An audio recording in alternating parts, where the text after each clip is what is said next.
they can come to me because we're providing the same thing. We're competitors. That patient has an option. But while we practice in the hospital, we don't have this competition. In outpatient world, yeah, we might market to the community, but it has nothing to do with the hospital. But why would it help you? Why wouldn't you have that competition within the hospital? I'm just trying to understand. With the hospital.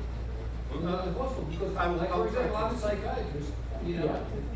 The physician decides to call consult to me. Right. If he calls consult to me, he can't come and do the consult. He can't compete for this consult. Yeah, he can talk to, schmooze around the primary care usually. Is that normally what you do? Is that what it is? That competition goes on all the time. Yeah, they For the have subspecialists, very the good cardiologists. relationship I can see. in that department, but cardiology is different, or Okay. have very different. She's giving you two credit, saying that you're very professional and your department has had a very good relationship and you've been able to live peaceably together. And that's probably the exception on a lot of the other departments. And she's not picking on anybody, but she said maybe the cardiologist might not feel the same way about who's competing for what. So, is there any cardiologists in the room that I just offended by that? I hope not. I just not intending to be offensive. And again, when in that circumstance, we'll use another specialty. If somebody that is a competitor has the ability on the MEC to influencing me losing my privileges, that's what we have to worry about. Is that making sense? Same specialty and in the same market. Same specialty and same market. Oh, sure. Theoretically, somebody could be asked to review, because we do that sometimes. If we have only one neurosurgeon at Glendale, we ask somebody from Feather River. Oh, absolutely. Now that is a wonderful benefit of a system. I wish more systems took advantage of that, because external reviewers will make you go broke. So we should feed off of each other within a system. That's not competition at all. They're not in your market. Same specialist, same market. Okay? And then obviously you now have it in your bylaws, that chart that I showed you. Remember what I talked about earlier? Let's try to say that you're not doing anything wrong, interested member. And this is another one that we added into the guidelines. And this throws lesser experienced physician leaders. If somebody comes back and says they're under review, and they come back and say, wait a second, nobody is everybody's conflicted out on this committee. Nobody either has my expertise, or they're all competitors, or they're biased, or whatever it's going to be. That's like an unnerving thing to physicians sometimes. So the guidelines now come right out and say, if somebody is objecting to somebody's membership on a committee, you always pay attention to it, right? But you stay in control. You pull out the guidelines I just showed you on the last page. You apply the guidelines, and that keeps it from being civil and not this crazy kind of out of control thing. And then, last point about conflicts of interest, this is the no good deed goes unpunished, right? The guidelines also put in a self-serving sentence in there that if I'm an individual physician and I'm just not comfortable playing in a particular circumstance, right? There's a 13th Amendment against slavery. I don't have to do this, right? So if I voluntarily decide I don't want to participate, that's not an admission that I've done anything wrong up to that point. So it's one of those things we've learned over the years, and we'll point to it when some crazy lawyers are making some outrageous arguments. Last conflicts of interest thing, and then we do health, and then you're out the door, right? And this is a slight different kind of a scenario with conflicts of interest, but it happens a lot where there's an overlap of staffs in a community. So just very, very quickly, all right? Let's meet this guy. I've arbitrarily called him Dr. Busy. And why is Dr. Busy busy? He serves on the PPEC across town. He signed a confidentiality agreement over there saying that he'll keep all peer review information across town sacred. And while he was across town, their PPEC developed a pretty comprehensive PIP for Dr. Sally Mediocre, okay? Now, why is Dr. Busy busy? Dr. Busy is busy because he is our Vice Chief of Staff here. He serves on our MEC. You know where this is going, right? My question for you is, can Dr. Busy inform our MEC of the issues with Sally and the details of the PIP across town? No. Does anybody say yes? Does anybody support the Pittsburgh lawyer and say yes? It's a very common question. We'll see. What's the legal answer? Well, I'm not going to tell you just yet. On the one hand, Dr. Busy is bound by confidentiality. He could jeopardize the hospital across town and his colleagues if he speaks out of school, right? But here's the problem. He is a medical staff leader here. No matter how he got that knowledge, he owes a duty to our patients here. So how in the world does he balance that? We actually think the answer is yes. Dr. Busy could tell our MAC, but you need to do it with some adult supervision. And what's the adult supervision? And I bring this up only because how do you balance this?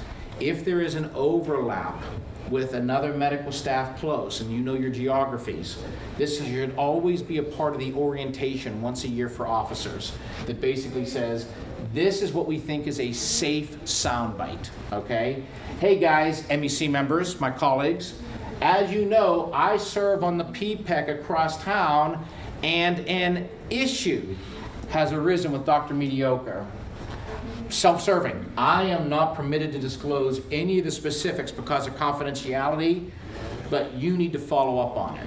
So we think this goes right up to the line, but doesn't breach confidentiality and does their duty. Now the next question then is, when you're sitting on, oh please. That's with a medical staff, but when you're a physician taking care of another physician, and the physician says, I'm seeing you specifically, do not disclose any of this information. I know you're on the medical leadership of the hospital, but I've had the issue where I've had a doctor come to me, will not report to the medical staff if they've been arrested for drunk driving and had other issues. What are my responsibilities then? Sounds like you're an enabler, man. I'm teasing you. That comes up so chronically, and it's a daunting thing that comes up, and I'm not exaggerating. We just added a section to our recommended health policies that helps in that. If a physician is in a treatment relationship with somebody that has some kind of conduct potential health issue, the policy says you have absolutely no obligation to report that to the medical staff on the health front. What do? You encourage your colleague. They may have a self-reporting responsibility under the bylaws. You obviously are stuck in with your patient confidentiality, but the only other thing that you have to look for then, you may actually have a state board reporting requirement, even though there's not a medical staff requirement. If there's a health issue, and if there's a health issue, it's very common for most states, and I haven't looked at that recently in California, it's very common to say, if someone has a health issue that is not being appropriately treated, then any licensed practitioner is supposed to report that to the state board. So I'm not saying to If I'm appropriately treating it, then they're still not reporting it. Oh, yeah, that's right. No. Most times is if it's getting managed, like let me do it in a vacuum without the treatment thing. If most states have a reporting thing that if a physician is suffering from an impairment, but they are getting treatment and you can certify that, there's no obligation to report them to the state board. If they're not, though, most hospitals and licensed physicians have an obligation, whether they do it or not, to kind of report them. In your circumstance, when they're coming to you, that paragraph I rambled about would help. That paragraph basically lets you sleep at night to say our health policy acknowledges that may happen. That's putting me in, it's a Hobson's choice for me with my Hippocratic oath. It's saying that I don't have a reporting obligation to the medical staff, but what's the helpful guidance? I work with my colleague and suggest self-reporting, and if I think it must be reported to the state, the hospital will help me determine that confidentially. That's the only way to manage that. Please. Can you manage this in a similar manner? So when Please. on the hospital across the street, where you're on the PPEC, can you recommend, because you're on both hospitals and you know that this provider is potentially risking the safety of patients at both hospitals, that Dr. Mediocre self-reports at the other hospital? Did you hear what he said? Can you repeat the question? There's a tear in my eye and I'm having trouble reporting this because you get such an attaboy for that. He said, well, wait a second. By analogy, when the PPEC across town was doing its thing with Sally, could the PPEC across town say, part of our performance improvement plan is that you must give confirmation to us that you have self-reported it to the other hospital? You can absolutely do that. That is the most sophisticated, there's a tear in my eye because you've reached another level in my humble view, right? That comes up all the time when we're working with a PPAC and they'll say, well, you know what? They're complying with us here. One of the things that we didn't get a chance to do is when we skipped over the PIPS thing for clinical quality, there's an anecdote at the end of it about a physician in Texas that was exactly the situation. They were worried about this guy. He was incredibly collegial. He did everything that the medical staff wanted him to do. It was a 2-hospital town. He had an enormous practice. They were very fearful that he was going to say thank you and it's not reportable and a nice guy, and then he was going to practically shift an enormous patient base across town. And the docs and the PFEC said, well, we're worried about those patients too, and we're worried about our family members. Our family members could be taken by the ambulance there like they could be taken here, and they worked into the PIP. For this to be acceptable to us, we need there to be, we'll work with you, we need there to be disclosure to that other hospital, and they had put second opinion requirements on him and all those kinds of things, and he complied with it, and then everybody slept well. But that's very deep thinking, that's very good thinking. Please. So to be able to put them in a PIP program, you're going to have all the documentation. The documentation, you don't have it in your hospital. All the other documentation is going to be in the other hospital. So you don't have any of that. So how can you follow up without, I mean, they're not going to give that documentation even if you're the chief of staff to us. Well, a couple responses to that. One would be, yeah, you can. There you go. So, Yes, you can, because we have California 809, 80509, which says that if one peer review body in California asks another peer review body in California for peer review information, that they're compelled to respond. They either have to do a summary or provide documents. there's still a reluctance to do it, but that's... 80908, sorry. 80908. And the lawyers get involved and kind of say, here's what the statute says, and here's the agreement, and we'll be willing to maintain this conflict, give you whatever you need to do, but in your state, it's easier to do that than in most states. Most states don't have that. No. Can I just Please, my add goodness. one thing? Back to your question about treating an impaired physician. We had a case where a physician was brought into the emergency room. The chief of staff happened to be the ER doc on duty. The physician tested positive for ecstasy and was actually attended, had to be intubated, taken up to ICU. Because we had sister hospitals, there were reports made to protect patients. That physician filed a complaint with the Office of Civil Rights against us. One and only time I've been investigated by, Wow. federal agents. And the Office of Civil Rights looked at the peer review process and balanced the public good and said, thank goodness you guys did that.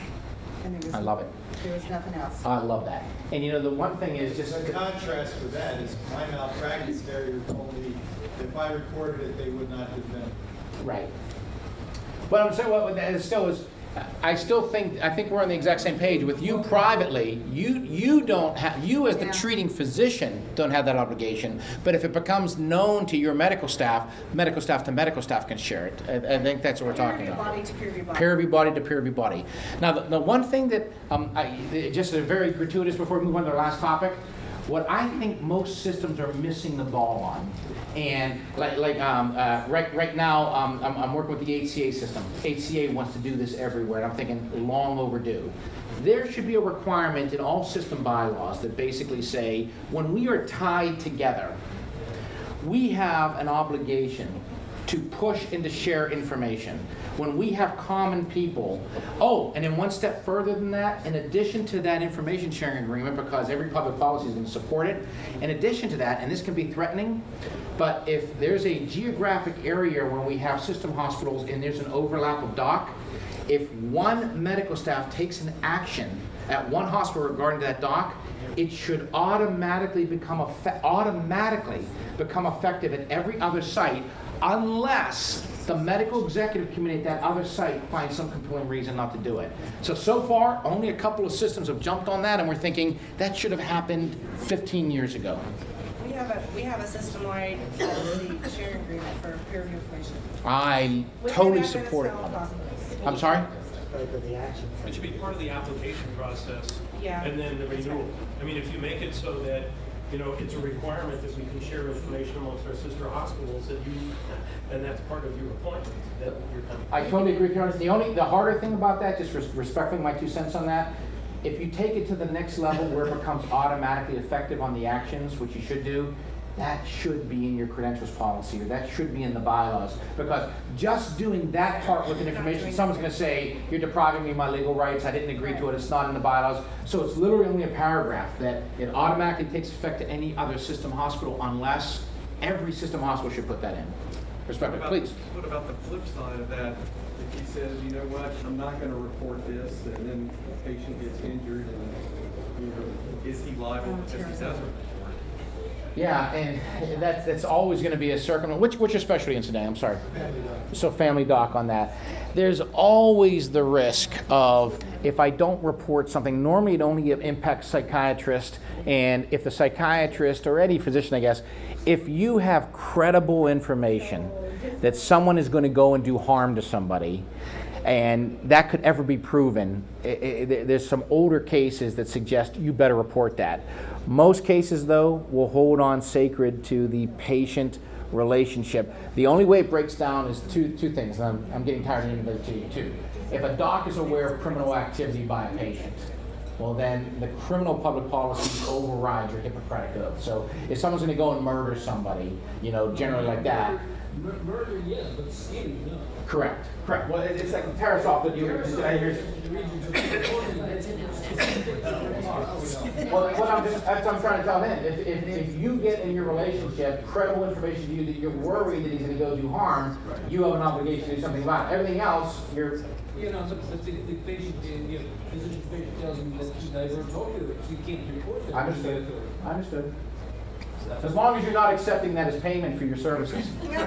Hey, I'm joking. Hey, it's okay. And if I may, just since compensation came up, just for educational reason, not only you're obligated to report the victim, but you are obligated to report the police also.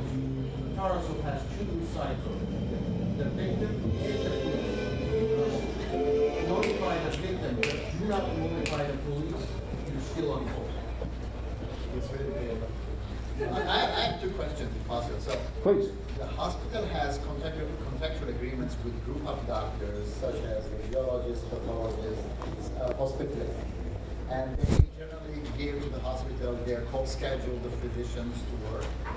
And if they know internally there's an issue with their physician, about drug addiction, alcohol abuse, medical issues, and they know. So where does the responsibility fall? Within the group or medical staff? Well, I'm going to answer that question, but what do you think about It's that? not discovered yet. Yeah. But they know. I won't play with you because Medical staff doesn't know. yeah, it's late in the day, and another trend that's going on out there is when hospitals are extending an exclusive franchise to a group. When the hospital says that, can we get them to turn down because we're going to start dancing here in a minute? Yeah, just in a minute. Just close the door on them. If the hospital's going to say, you're the exclusive franchise for radiology or ED or whatnot, it's becoming very, very common for a hospital to say, we want you to participate within our quality program, and some of our expectations is you can't do quality on your own in a vacuum outside of our program. You must integrate and share your information so that you are consistently reviewed. Oh, by the way, part of those contracts normally say, if you've identified an internal issue that rises to this level, you have an obligation to notify us. And if you don't, you risk us finding out about it and your contract's at risk. So I don't mean to sound hard line, but that's getting very, very common to say, how does it make any sense at all? Like, My question is, if they know and they don't act on it, is that breach of contract? not unless it's written in the, I hate to say that as a lawyer answer, it's going to depend on how that contract is actually worded. It's not going to be looked upon favorably if you know about it and don't act on it by the hospital, but whether or not it's a breach of contract comes down to how that contract was actually worded. But it's becoming very, very common for either employed groups or what to kind of develop relationships where we're kind of in this together now. So how do we help? And here's the other thing. Most groups, they don't have the internal resources to do it well on their own.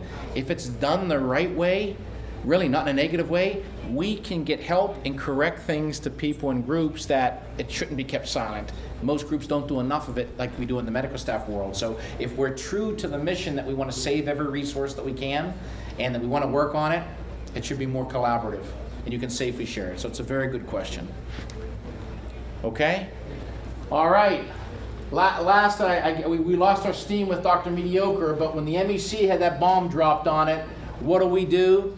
We would say to Dr. So how does the MEC follow up on it? Hey, Sally, we heard something's going down across town, but we went your view first, professionalism. Hey, Sally, you got to sign a release that allows us to get it from the other hospital. And the release says, obviously we won't sue you for telling us everything's going on with Sally. And then, hey, Sally, calm down. We're going to make our own independent decision about you. We're just not going to knee jerk and do whatever the other hospital did. So to finalize that. Okay? And then the last couple of minutes on my great timekeeper. Where are we at so that I don't screw it up? 2:30. Oh, perfect. We're going to go over some high points. What I feel badly about is this was my favorite section for videos, and none of them are working. So that's the tease. Too bad. But really, sorry about that. It just isn't working. And my favorite video of all time is in here, but I'm going to tell you where it is because I want you to watch it when you go home. But we'll go forward. But let's hit some high points and get you out of here no later than 3. Protect patients, help the practitioner. We know about practitioner health. This is the last one we're going to talk about for a couple of minutes today and focus in on that. The AMA has a perfect description of health matters. The AMA is all over this one. It's not just the addiction issue. Impairment certainly can be caused by all of these wonderful traditional issues. And you do not self-select as docs. Study after study after study has showed that you are no more immune to addiction risk than I am. So 10 to 14% of you are going to suffer with an addiction the way 10 to 14% of the rest of the population. So if you do the math, you have challenges on your medical staff. So I get that. But the challenge is, I was reading all these studies and I said, I want to be able to make this make sense to me. Really, the docs that I work with every day, are they getting in trouble with this? So it took 10 seconds of a Google search to come up with a gazillion different things. Doc charged with a DWI, crash killed a 4-year-old. Now this one, you're not going to get the sound, but I hope the video works for you, okay? Because it's a powerful video even without the sound. This comes up, and to show you my naivete, when I first read the article about a doc with a DUI, I was like, oh, wait a second. The person that was involved in this car accident, they ended up with a cracked rib. So stupid layperson me couldn't have been that bad, right? And then I watched this video. Take a look at this video. I hope at least the video will play, right? You don't get the sound, but watch. Hang on. Look over here.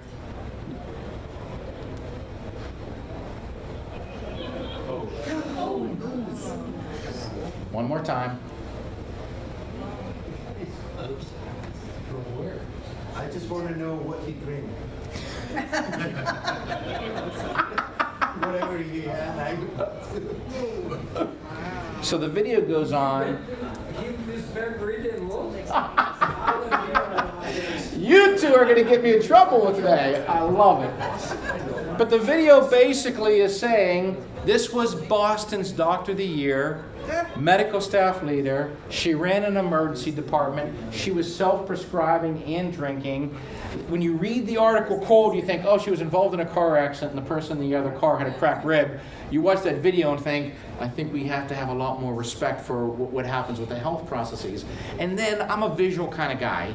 And so she holds a special part in my life because there's a very infamous case that occurred in Washington State, just north of you. It was called the Cadillac case. And it involved an impaired anesthesiologist that was in Louisiana, gets into trouble at his hospital in Louisiana. He does locum tenens work. He hooks on with a locum tenens company, ends up in Cadillac, Washington. Cadillac, Washington does a reference request asking about this doc. The hospital gives the name, rank, and serial number response to that. The physician group outrageously said, He's a super doc and he's going to do fine. He gets into Cadillac Medical Center. He's there for about 8 months. He's doing a procedure while impaired. The procedure was on this beautiful flower. It was supposed to be a 13, 15-minute procedure. She's in a permanent vegetative state, will never regain functioning because it's so, again, not to make it sensational, there's a real cost to this impairment stuff. So I totally get that aspect of it. And just to finalize that before we talk about some higher issues, it was, I don't know, maybe a decade ago now, where 2 addictionologists came to our law firm in Pittsburgh and we spent a weekend with them. And they just wanted us to have their view on classic impairment issues with medical staffs. And it was a powerful weekend. And as a part of that weekend, they said, we just want to give you the warning signs that we use. Not every one of these warning signs in and of themselves makes sense, but when you start to see these, have a sensitivity, don't immediately dismiss it. So some of these, I'm going to get to the punchline in a minute, but they said, hey, if someone starts making rounds at odd or inappropriate times, especially if there's a change, if all of a sudden they've been pretty competent, but some of the orders just don't make sense. They're not making rational sense, and they may seem minor, but they don't make sense. Patients with pain control that are out of proportion with seems to be charted.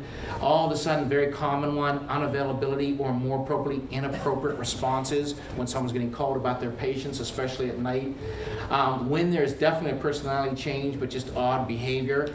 And then they yelled at us about this one. They said, when you have somebody reporting in the hospital that there's alcohol on the breath, most people back off of that and say, well, maybe they're just using, they're respectful to their colleagues and they're fighting whatever it is and they're doing the mouthwash stuff. And they were saying, be very careful. You have an obligation to vet that. And they went through reams of anecdotes about how that's an unusual thing and an unusual, so they were going at us. They said, if you see somebody that has lost control at a social event, they said by the time you're 21 or 22, you should realize that maybe there's a better way to, conduct yourself. Shortly after this, I was at a medical staff retreat, and it was like some kind of fundraiser, and one of the docs at this retreat got so tuned that he insulted the wife of the board chairman who was at that meeting. I'm thinking, maybe I ought to call these guys back and help this guy, right? They said that when somebody is arrested for a DUI, you better be working with your colleagues to get them self-evaluated. I don't know what's going on in California. In the Commonwealth of Pennsylvania, they've now put this on steroids. Every annual licensure application that a doc in Pennsylvania has to make, they have to self-report a DUI to Pennsylvania. If the blood alcohol level is slightly above the legal limit within Pennsylvania, the mandatory consequence is a 4-hour discussion with an addiction specialist. If the blood alcohol level is in Bluto territory, Pennsylvania is requiring these docs to go through a 2-day inpatient evaluation. I'm thinking, wow, the world is changing, right? And again, not all that come into place. If all of a sudden we're starting to see increases in quality, you stack them up. But this is the one that was the life changer for me. When I'm sitting in this room with these 2 addictionologists 10 years ago, and they kept harping on us, and they said, look, physicians are remarkable beings. Physicians will be able to keep it together in the workplace longer and better than every other component of their life. So there's no doubt that their family lives are going to get trashed, their social relationships are going to get trashed, but it's a remarkable thing how they can be safer longer in the workplace. And their message to us was, when you get so much of a glimmer of it within the hospital, it's possible that it's far worse than you would ever believe. So I'm sitting in that room with them, and I thought that I intellectualized it, but it was clear to me that I didn't internalize it. 2 years after I'm having that chat with those addictionologists, I have to go to a great hospital system in Montana. It's one of our fixed fee clients. We do all the legal work for them, and a couple of the lawyers share the load. It was my turn to go visit our friends in Montana. I fly out on a Sunday, all right? The only thing I don't like about this hospital is their MECs meet Monday mornings at 7 a.m. Whoever thought that was a good idea? I don't know. Maybe it's because the chief of staff wants to have 10-minute meetings. I don't know what it is. So I'm flying out on Sunday to go to the MEC meeting at 7 a.m. on Monday morning, and I am completely unaware of what happened Saturday night. Saturday night there is a Christmas gala. And at that Christmas gala, there was an emergency medicine doc about whom there had been some whispers or something wasn't quite right or something was going on. The emergency medicine doc gets intoxicated at the Christmas party. On his drive home, he's involved in a car accident, and 3 very young girls in this community are killed in that car accident. I show up Monday morning totally clueless. As soon as I walk in the door that I knew something was up, right? The MEC members were absolutely inconsolable. They were bearing the burden that they felt responsible for this. They obviously were not. But these words came right into my mind, because what did the MEC members do for the whole next 2 hours? All those little things that they thought were too offensive or too inappropriate to even think, let alone say out loud, it was the overwhelming 20/20 hindsight that this happened and this happened and this happened, and if they would have just jumped in, they may have done it. So again, not to play it too sensational, man, trust your guts. If you're not 100% sure and you think there might be an issue, say to your colleague, we want to minimize the whispers that are out there about you.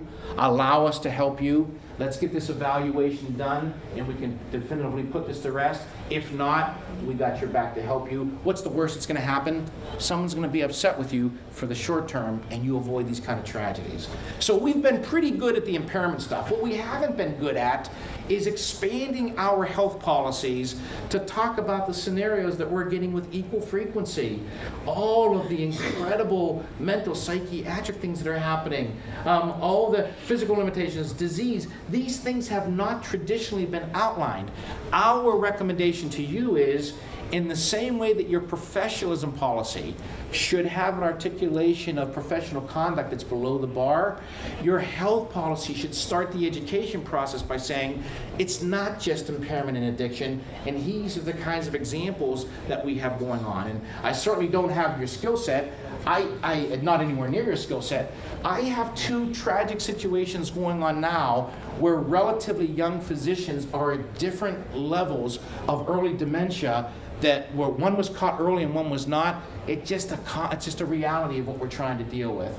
And these are just some of the examples. They're in your slides, and we've been really going beyond and above to say we're encouraging. We have a helpful culture, but this is what should be, number 1, self-reported, or at least reported by people that might observe it. And it's the caveat that I told you. When you're the treating physician, that's the one that we don't go over that. There's no reporting obligation for a treating physician, but we've been doing that.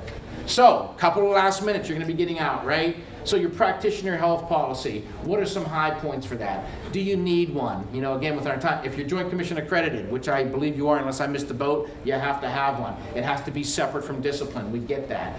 A couple of high points about each of these, and then we're going to talk about age, and then you're running for your families. Who should receive and handle it? One last time. I am an unabashed fan of a leadership council taking the lead, working in conjunction with the well-being committee. Unless your well-being committee is crushing it and has leadership on it, I worry about them not looking holistically at the matter. The only mistake is we punt this immediately to the MEC. So just a little bit of review from earlier. What are the advantages of a leadership council? They get to see, unfortunately, a lot of this. It is consistent and very confidential, so we hit that hard. Which ones need to be reported? There's a self-reporting obligation. It has to be clear that whether people abide by not, we have an obligation that when patients could be placed at risk, we can confidentially report it. And what's the downside for those that observe it and don't do it, the enabling? But then we have to make it clear this can be career damaging. We have to make sure that everybody on the leadership and the employees know the high stakes that come from keeping this absolutely sacred and confidential and only within the process. What if a report suggests, wow, we don't know, but we're worried right now?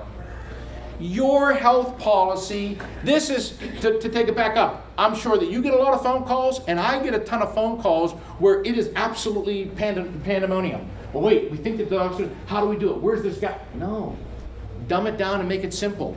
There should be a provision in your health policy that says when a couple of physicians think that this may be going on, 1, the bylaws which you currently have allow you to ask for immediate testing. If someone refuses to get that testing, it's an automatic timeout on their ability to practice unless they get it. You want to be gentle with this. But then, a couple of leaders are authorized, should be authorized to mobilize. We need your short-term agreement to not practice until we can get this evaluation. If somebody's not going to go there, then you start getting into precautionary suspensions or summary suspensions the way that you have it. But have a paragraph. There's no mystery. All you do is follow those kind of provisions when it's the immediate one. When you're doing the fact-finding, right? And I know we're getting tired here, but the kind of fact-finding, this is going to sound offensive. It's not intended to be. I, again, earn my living doing medical staff counsel. I will get phone calls from my physician leaders that I've drafted the policies for, and they'll say, this is what's going on. Would you help us handle the situation? I'd like to say to them, if you would have just taken the 10 minutes to read the policy that we drafted together, 95% of the questions that you asked me over the last half hour are in that policy. So, again, self-serving. If you have good policies, read those policies, do it in real time. They're going to answer most questions. But in addition to doing the policy, obviously review those, interview who's observed, emphasize obviously retaliation and confidentiality. Plan a meeting with the colleague. We went over our steps of collegiate intervention. This is the most difficult intervention that you can have. Never wing it. Always have a very detailed script beforehand. The group meets. Here's the script. How are we going to say it? Again, it sounds contrived. You want a success story here. And then, if it is a classic impairment, what are you going to say when there is the denial that the addictionologists tell us that you're going to get? How do you keep the conversation going? What are your talking points? Think about it in advance, and then it's not so mysterious. And then I feel badly that you're going to miss my very favorite video, because I want you to become a skilled interviewer, and I wanted to show you the best interview I've ever seen in my life. So I'm going to start this, but there's no sound, and it'll be lost on you. But I want you to look this up on YouTube and make sure that you laugh heartily, right? Has anybody ever seen the best DUI ever? Please Google this DUI stop and the way the police officer, let me just give you a little test of that. I'm sorry for the sound, I don't know what happened today, but you'll get to see in just a minute before we're going to end what starts to happen with this. This is the trooper who's interviewing a person. You can see our subject here, and she is absolutely the single best interviewer I've ever seen in my life, and it makes me laugh every time I see it. So that's your tease, and you'll get a chance to watch him dance. I'm sorry we missed it, but I won't prolong the agony. All right. Who does the evaluation, right? It always has to be you or the leadership council that says who's okay. Now, I don't know how it is here in California. Please weigh in on it. I am very disturbed by a couple of my favorite medical staff clients who are starting to report to me that their local or state agencies have kind of lost their way. Maybe it's a change in leadership, or maybe it's what. And they report back, they'll say, we're all about being an advocate for our colleague, but we also have to do patient care. Our state association, our state resources are now telling our colleagues, don't tell the physician leadership any details whatsoever. You work with us, you shouldn't tell them. Well, obviously that's counterintuitive to you then being able. So if that's happening, recognize that there are a lot of options out there. The signed authorization, I don't want to waste your time on that. We developed a form that an evaluation should do late in the day. Last couple of points before we get to age. The single best way to ensure patient safety for either an impairment situation or any health issue situation is to lay out the conditions of reinstatement on OCD. And the addictionologists tell us in the addiction context, and we've learned from the other context, you're not offending anybody when with great glorious detail you lay out these are the conditions of reinstatement and what you have to do and how you need to do it, the reports we need to see, the timeliness of that. Every addictionologist says you are doing the very best thing to help your colleague by letting them know that, quote, support structure is all around. So it has to be incredibly detailed, not thanks for working with the program with our state, and we want a periodic report once every couple of months where we get a one-liner. That dog don't hunt in today's world in terms of what you need to be able to do. What if a physician refuses to work with the leadership council? We hit it earlier. That's the wonderful automatic relinquishment language. No need to obsess with that. You always then have to work with your counsel when we're doing this. Is there a requirement for the State Board of Medicine? Are we in a situation where we got to report to the DEA if there's any kind of a diversion issue going on with that? Consider a tragic circumstance. A radiologist that was at a big hospital back east ended up suffering with an incredible impairment that went on for too long before people realized it. The physicians and leadership had the foresight to say, we have no idea how long this colleague of ours was impaired that way. They decided to send out a random sample of the interpretations that had been done by this radiology. 68% of the interpretations came back in error based on outside. Obviously, then they had to do it. It cost them, they did exactly the right thing by patients, untold hundreds of thousands of dollars to be able to do a deep enough thing, but that's what we're in the business of doing. So as a part of the policy, we always have to remember, yeah, this impairment was now, what do we have to do to make sure the patients are safe? And the radiologist is an easy one based on their impact on patients. Last thing on this before we had a couple of points on age, don't forget, this is something that I rarely see. We took for granted at Horty Springer that everybody was doing it, and then we realized a lot of people were not doing it. There should be a super secret file, right? It's our credentials and quality file, but there should be a separate folder. I don't know how you guys are doing it, but a separate folder for health. It's sacred, right? And then during reappointment, if you go along with the ideas about the Leadership Council being involved, in addition with well-being, the Leadership Council can do that certification to keep it respectfully private so that everybody doesn't have to deal with it. All right, last couple of points. This is with the impairment. Last couple of points about age in a second. Everybody worries about the ADA, right? What can we do, what we can't do? Here's my punchline.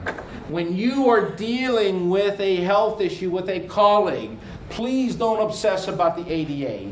The ADA can only bring you pain and aggravation when you talk about applicants.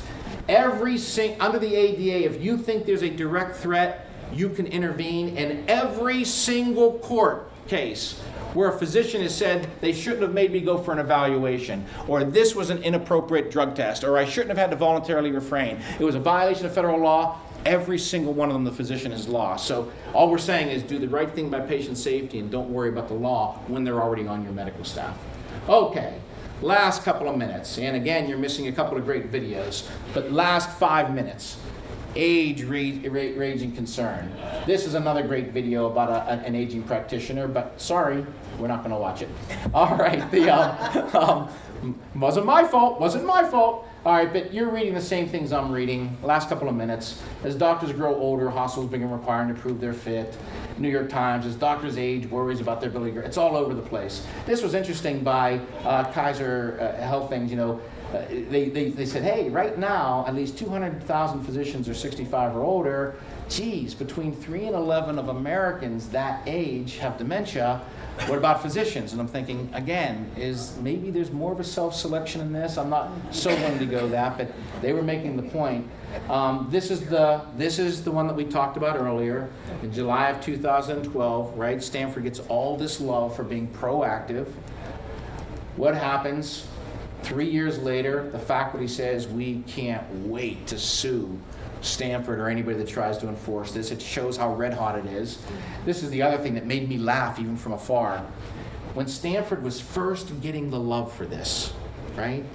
There was this CHA plus the CMA plus this public interest group that authored this great resource that's out there. And I was thinking, I don't even practice in your state. I'm thinking, has the CHA and the CMA ever agreed on a single thing? I wasn't sure. I wasn't sure that ever happened, right? And so I was so happy to say, oh my God, we're rallying around something we can hear. Well, when things got hot, the final issued report that went through 28 versions, all of a sudden both the CMA and the CHA opted out of it. It was only the public source. Now, this is a resource. I think you guys have probably already seen it and loved it. It's very well done. It doesn't give you the answers, but it's a good resource about if you're interested in reading about options and getting citations to a lot of the data. They do a good job saying, here's the issue. But let's get to our punchline. Last couple of minutes, truly, guys. You could educate me much more than I even have any knowledge. Age is going to catch all of us. It's a question of, it's unfair, and it gets us at different times. And so at some point, every one of us is going to have to deal with this. So how do we react to it? So this is the one that I pumped a little bit. Let me show you the options. Here's the pros and cons of having a role. I'm a fan of having a role, but that's my bias. What are the benefits of having a role? Well, if we have some age-related trigger that makes us do something, ostensibly we're going to protect patients because our peer review process isn't sophisticated enough to catch everything, so let's have an excuse to do a double check. It will hopefully, not that you care about helping the lawyers, it will hopefully reduce negligent credentialing claims because we've done good stewards and we prevent harm. This is the biggest benefit, these last two, it treats everybody the same. You know, it's not because we're not picking on you. Everybody that attains the age of 70 or 75 or 68 or whatever, who knows it, right? And then the places that like it say it allows us to get past the personal issue because it's not a fall off that we're seeing with you, longtime friend that our families grew up together and we're buddies, and then we're enforcing our policies. So that's on the pro side. What's on the drawback side? It absolutely will be overly inclusive. I was giving a speech a couple of years ago in Sarasota, Florida. We were spending a few minutes on age. All of a sudden we get to a break and this dude is making a run at me. He's this Adonis-like figure, cool jet black hair, right? And he is in my grill in a heartbeat saying, how as a lawyer, understanding what the ADA says, how could this possibly, how could you possibly, you're violating, like he's all over it, right? Well, the physicians who were my friends who invited me to that meeting, I happened to look to my right while he's beating up on me, and they're standing in the corner, and they're kind of belly laughing. Like I knew there had to be a backstory, like they're doing. He walks away, and they walk up to me, and they said, oh, well, you met our friend Dr. So-and-so. And I'm like, wow, what set this dude off? He's the most perfect physical specimen I've ever seen in my life. Why is he worried about age? And they said, he's our 79-year-old vascular surgeon. He's a freak of nature. We do not think he was born. We think he was hatched on a faraway planet and just deposited here. That's something. So it was like perfect. Like, yeah, it has no effect on him. They said he could do surgery, so it's controversial and inconvenient. If our peer review process is really hopping, is it unnecessary? And then if you start doing tests, which a lot of places are doing, when you really don't have a baseline, it's tough to tell what to make of that. You're a different breed as physicians with different IQ levels and the whole deal. I will tell you about a fun one that I'm waiting to hear the results on. There's a hospital in Ohio, a hospital system that is now working with the Ohio State University. You know, don't you hate to see that on every football weekend? The Ohio State University, right? You got it, man. You got it. I bet you enjoyed what happened to them the other day then. And this system in Ohio wants the neuropsychologist at Ohio State. They are developing what they think is a specific sensitive neurocognitive exam geared toward physicians. Now check this out. I'm not advocating this. I'm reporting the news. See if you would ever go this far. They are absolutely convinced that they will help colleagues and prevent harm if they do the following. They have picked the age of 53 to be the sweet spot for physicians. They think that everything that is the best of what you will ever do all comes together at the age of 53, arbitrarily. They then said if that's what our view is when the best of everything is going on, that's the first time we want you to take the neurocognitive exam, and they're going to put it in a file.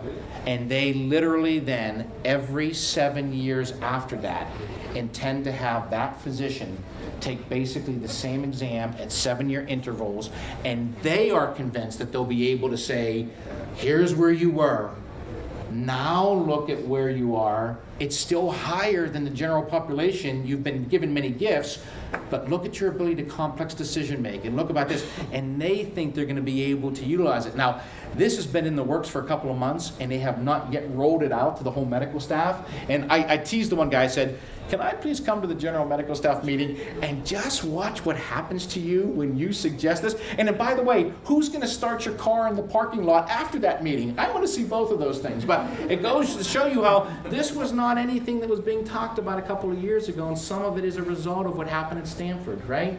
And then, in the same way that it can minimize discrimination as a pro by treating everybody the same and not picking it, it obviously raises ADEA questions. And the uncertainty of this is, we're waiting on it.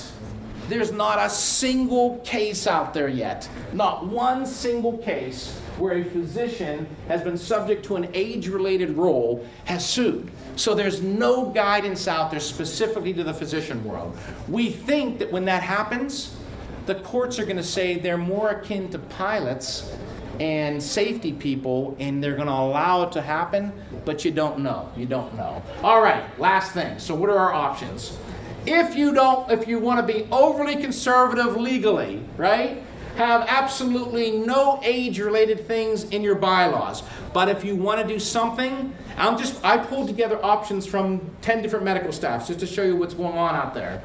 So some are saying, okay, we're not going to have the shoemaker's son. We are going to require every physician at initial appointment and reappointment to get a physical exam. I thought, good luck with that, right? But that's one approach. Can't get in trouble with that. This one has more appeal to me. When someone comes up for reappointment, we're going to do a mandatory 360 evaluation. That's a lot of information from the people that you work with. I kind of like that one, right? What's low risk?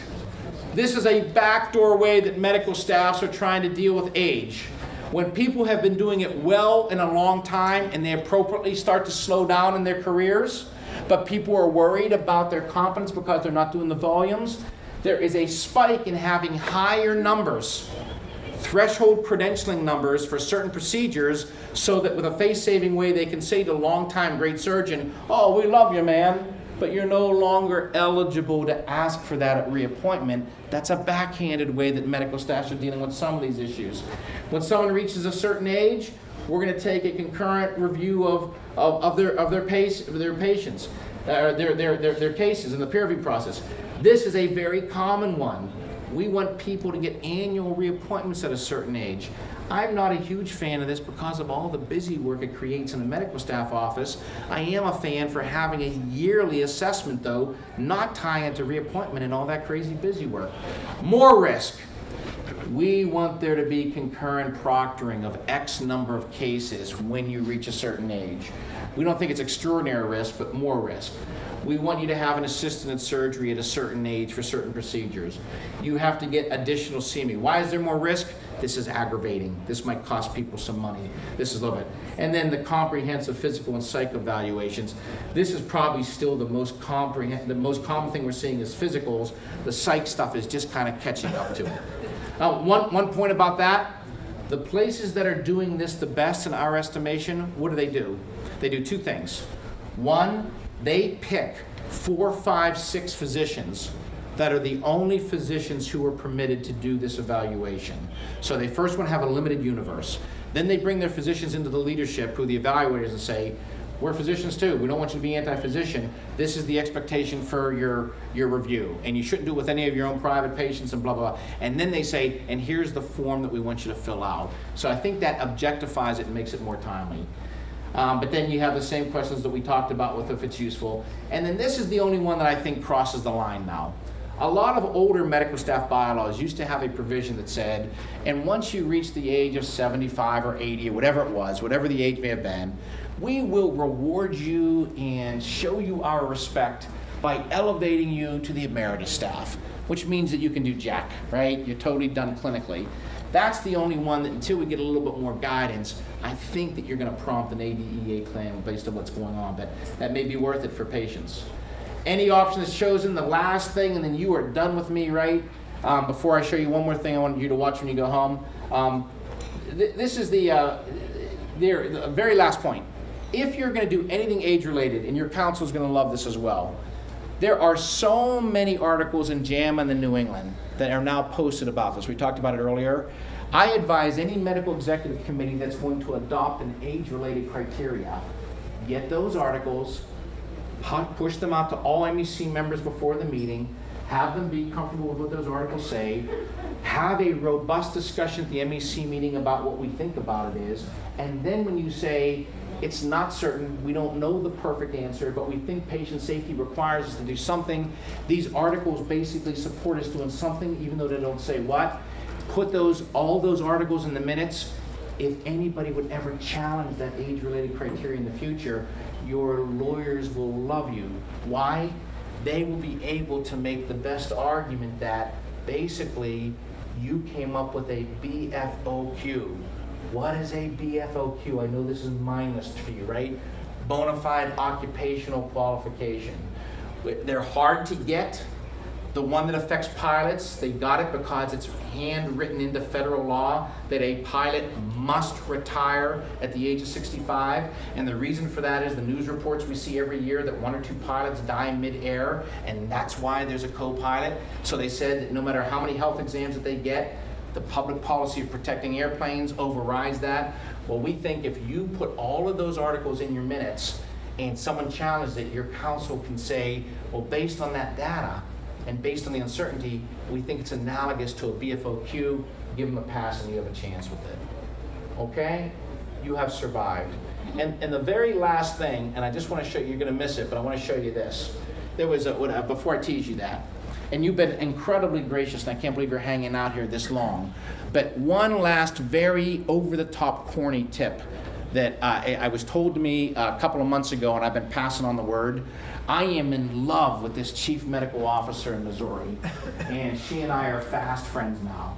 And she told me that she started to do something corny with her medical staff that they chuckle at, and then it's basically helped them. And I said, well, what the heck are you talking about? Tell me about it. And she said, well, did you ever watch, it's a Grey's Anatomy thing, I think, about the power posing, where people like stand, and the clip is adorable, where there's a junior surgeon about to be doing surgery on her mentor and is literally trembling at the fact that she's the one that has the health status, and she goes into the prep area and she's standing in this superhero power pose, and then this tech comes in after and says, what are you doing, doctor? And she said, well, there's a scientific study that if you stand like this for at least 5 minutes before a job interview or a difficult task or particular thing, that you're going to have measurably better performance and blah, blah, blah, blah, blah. It's a cute clip, and she does that.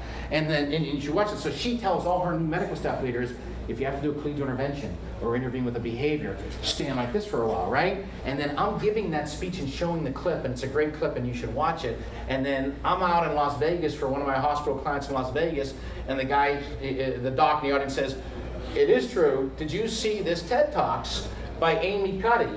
This is worth 15 minutes of your time. And basically she goes through this whole thing about how the power posing, this posture of confidence, right? It affects your testosterone by raising it and the cortisol levels. So anyway, my last tip is watch it. You got a tough task? Trust me, that may help you before that next collegial intervention. I can imagine people standing in the hallway. Everybody will know something's up on the medical staff when people are doing this. But any last questions? You guys are awesome. We've been here for a long time. The questions are great, but anything you're still smoking in your pipes? No, you want to run from the door. So thank you. Last request. Go and do good work. You're with a great system, and thank you for the hospitality. Thank you.